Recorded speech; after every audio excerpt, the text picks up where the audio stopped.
সমস্ত রাষ্ট্রবাদী বন্ধুদেরকে আমার নমস্কার। আমি অনির্বাণ, বাংলা রাজনীতি আপনাকে স্বাগত।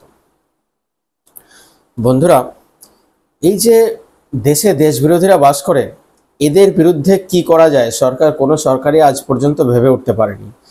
দেশ বিরোধী শক্তিরা সরকারের বিরোধিতা করতে করতে গিয়ে দেশের বিরোধিতা কখন করে ফেলছে তারা বুঝতে পারছে না। এবং এদের তো সেন্স নেই যে এরা দেশের বিরোধিতা করছে। এদের কারো দেশ বলে কিছু হয় না, এদের মাঝাব হয়। এদের মাঝাব ছাড়া অন্য কিছু হয় না। এদের দেশ ছাড়া এদের কোনো দেশই এদের দেশ নয়। খিলাফত আর মাঝাব হয়, অন্য কিছু হয় না। যে দেশ বিরোধী যারাই আছে, সে যে ধর্মেরই হোক, তাদেরকে ফিল্টার করার একটা নতুন রাস্তা কিন্তু বেরিয়েছে। জার্মানি কিন্তু নতুন রাস্তা দেখিয়েছে। জার্মানি গতকালকে, খবরটা আপনাদের সামনে বলছি। জার্মানি গতকালকে একটা করেছে যে যাদের সোশ্যাল মিডিয়াতে একটি বিশেষ স্লোগান শোনা যাবে, সেই স্লোগান শোনা যাবে বা লাইক করবে বা শেয়ার করবে বা সাবস্ক্রাইব করবে, এই ধরনের করা যাবে একটি বিশেষ স্লোগান, তাদেরকে জার্মানির পাসপোর্ট খোয়াতে হবে, তাদের জার্মানির নাগরিকত্ব হারাতে হবে। স্লোগানটা কি সেটা বলাটা বোধহয় ইউটিউবের জন্য ঠিক হবে না, তবুও বলছি। নদীর থেকে সমুদ্র ওই প্যালেস্তাইনিদের দখলে আসবে, এক্সাক্ট স্লোগানটা বললাম না। তো ওই স্লোগানে যারাই লাইক করবে, শেয়ার করবে বা সাবস্ক্রাইব করবে বা স্লোগান পোস্ট করবে, তারা জার্মানির পাসপোর্ট হারাবে বা জার্মানির নাগরিকত্ব হারাবে বলতে পারেন।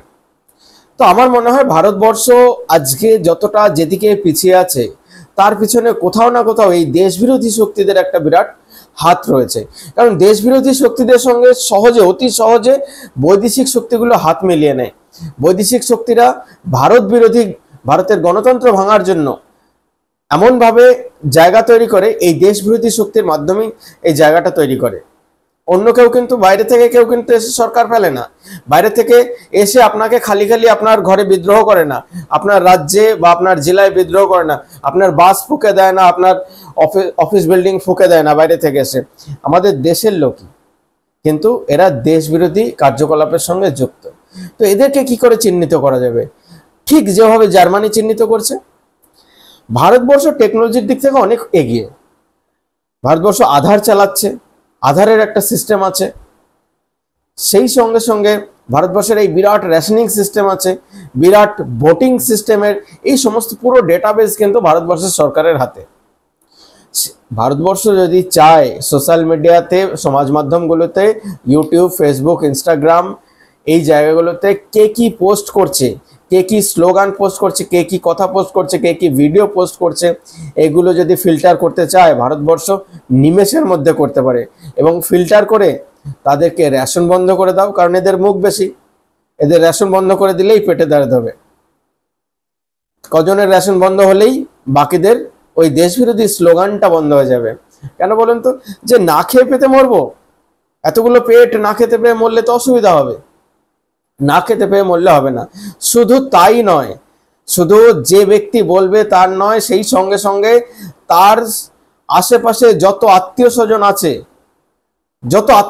আছে তাদেরও রেশন বন্ধ করে দাও, আধার কার্ড বন্ধ করে দাও, ব্যাংক অ্যাকাউন্ট ফ্রিজ করে দাও। শুধু সোশ্যাল মিডিয়া দেখে, সোশ্যাল মিডিয়া ফিল্টার করো, ফিল্টার করে কে দেশ বিরোধী স্লোগান লাগাচ্ছে। সরকারের সমালোচনা যারা করছে তারা ওয়েলকাম। সরকারের সমালোচনা চলতেই পারে, এনি টাইম সরকারের সমালোচনা চলতে পারে, যে কোনো সরকারের হোক। সরকারের সমালোচনা করা আর দেশ বিরোধিতা করা দুটো ভিন্ন জিনিস, দুটো সম্পূর্ণ আলাদা জিনিস। তো সরকারের সমালোচনা যারা করছে ওয়েলকাম, তাদেরকে স্টেজে বসিয়ে সমালোচনা করানো হোক, কোনো অসুবিধা নেই।